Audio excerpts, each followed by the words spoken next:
environ 11 000 corps de la Corée du Nord sont stationnés dans la région de Kursk, en Russie. L'information est donnée par le chef de l'agence de renseignement de la défense de l'Ukraine, HUR, Kirilo Budanov, dans une interview avec The Warzone. Offrant son point de vue sur la guerre, Budanov a expliqué comment la Russie fournit technologie et savoir-faire pour aider la Corée du Nord à construire des drones kamikazes à longue portée et à améliorer de manière drastique la précision de ses missiles balistiques à courte portée KN-23. Budanov affirme que la capacité à produire la famille de drones Shahed, en particulier, qui ont été la plus grande menace aérienne à longue portée pour l'Ukraine pendant des années, est donnée à la Corée du Nord. Initialement fournie par l'Iran, la Russie en construit maintenant environ 2000 par mois, avec des plans pour augmenter ce chiffre à 5000 par mois. La Russie améliore continuellement la portée, la charge utile, la liaison et les modes d'attaque.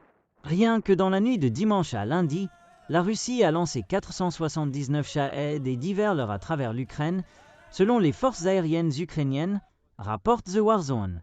Le premier groupe de missiles KN-23 que la Corée du Nord a donné à la Russie était terriblement insuffisant. Selon un rapport des procureurs d'État ukrainiens, environ la moitié d'entre eux, également connus sous le nom de Wazon-11, non seulement déviaient de leur trajectoire, mais explosaient aussi en l'air. Depuis, ils ont été considérablement améliorés grâce à l'aide russe, nous a dit Budanov, frappant maintenant avec une précision mortelle. Cela a donné à la Russie une source de missiles SRBM tellement nécessaire.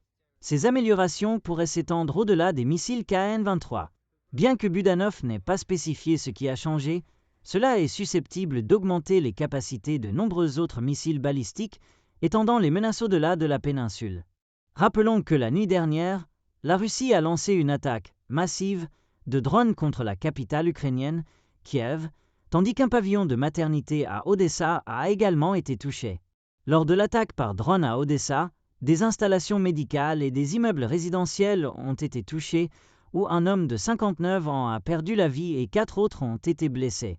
Ces attaques font suite à la plus grande frappe de drones que la Russie a menée en Ukraine lundi, qui, selon Moscou, était une représaille aux récentes attaques ukrainiennes sur le territoire russe.